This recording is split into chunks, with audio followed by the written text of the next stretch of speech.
and pass the floor to Algeria. Thank you, Madam President. I thank Madam Kag for her briefing about the implementation of her mandates as stipulated in Resolution 2720. To facilitate humanitarian aid access to the Gaza Strip despite facing multiple challenges and obstacles in her endeavor. Yes, over 200 days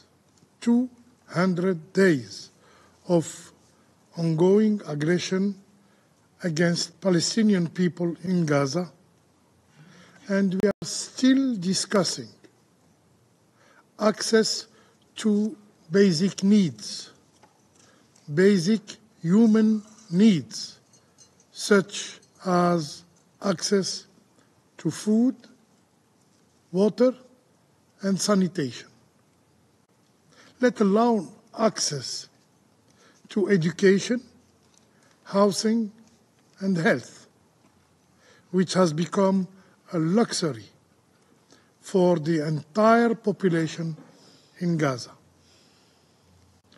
Madam Kag's mission of expediting humanitarian aid delivery to Gaza civilian population is crucial. However, more than 4 months after Resolution 2720 adoption, despite Madam Kag and her team's efforts to establish a UN mechanism for accelerating humanitarian relief in Gaza, this call remains unanswered and the mandate not fully implemented. The international community, particularly member states with influence on the occupying power, should make every effort to help Madam Kag fulfilling her mandate and ensuring she succeed is collective responsibilities, not just one person's duty. Madam President, we firmly believe successful humanitarian aid in Gaza depends on the following. First, obviously, an immediate and lasting ceasefire. Safe humanitarian action throughout Gaza cannot be ensured without a ceasefire.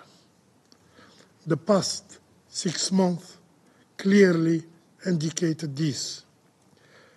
As said by Sharon Donnelly, an International Rescue Committee Senior Vice President operating in Gaza, what's increasingly clear is that the deconfliction process is a fiction.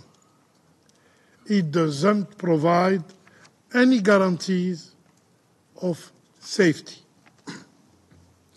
Only a cessation of hostility can help meeting civilian population needs. Otherwise, humanitarian actors will deliver aid at risk of their lives. Second, unhindered humanitarian access. This requires opening all crossing possible and using them at full capacity. According to the occupying authorities, since October 7, only 40% of the minimum required basic needs were allowed into Gaza. After killing, I should say assassinating, humanitarian workers from the World Central Kitchen, the occupying authorities made a lot of publicity on their decision to reopen Erez crossing. However, according to the UN, until last Friday, only 25 trucks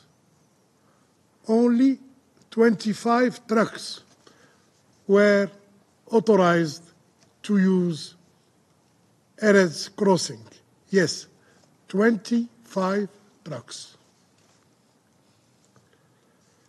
The international community, including powerful countries, seems to be incapable of forcing the occupying power to adhere to its obligations under international humanitarian law.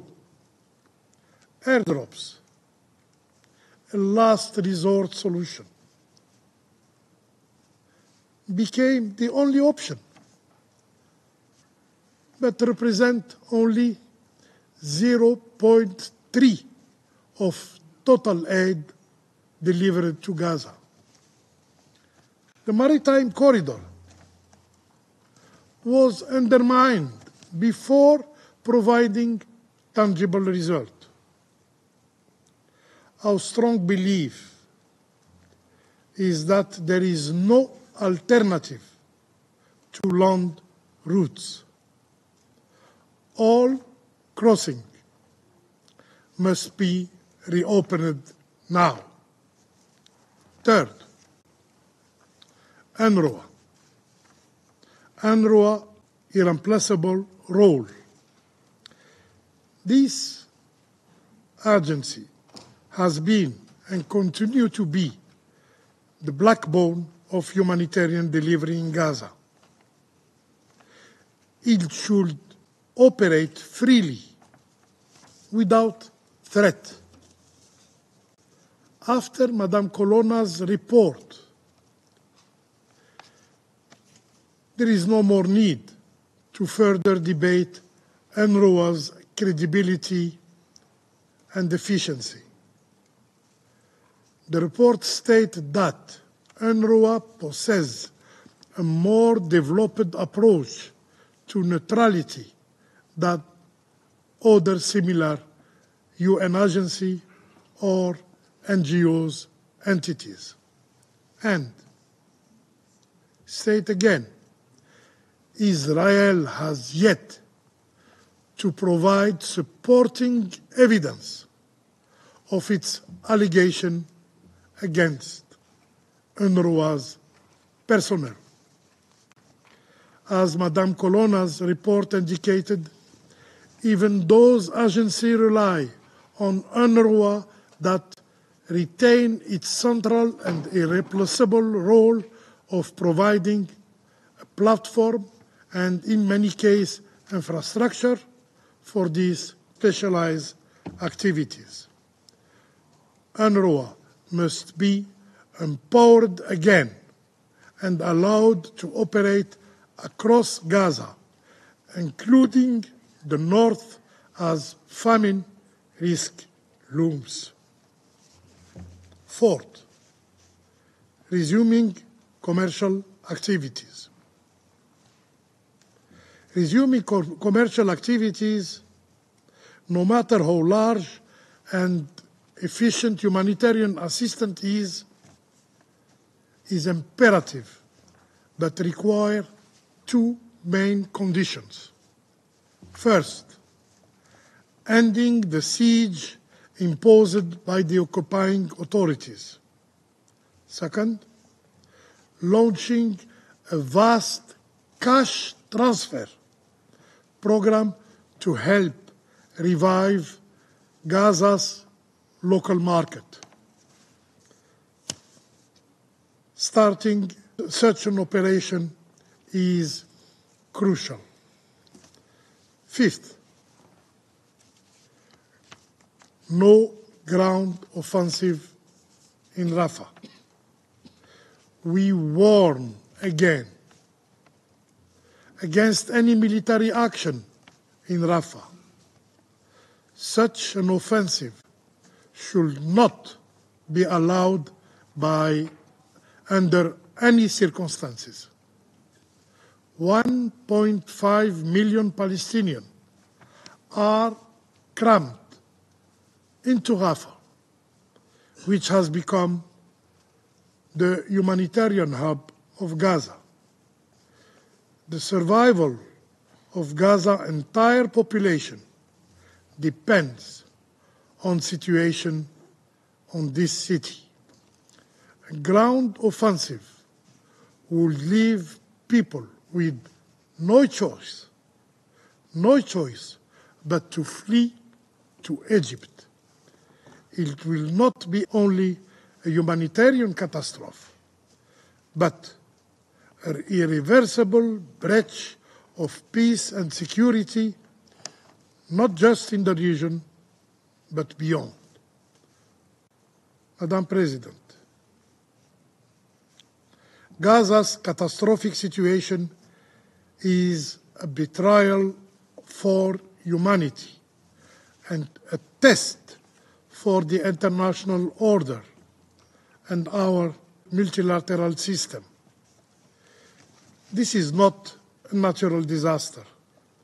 It is a human-made disaster. And we bear the responsibility. The international community must ensure implementation of ICJ orders and Security Council resolutions. Failure is not an option. The occupying power that causes death and desperation wherever it goes cannot continue to dictate the rules. This catastrophe must be ended. I thank you. I thank the representative of Algeria.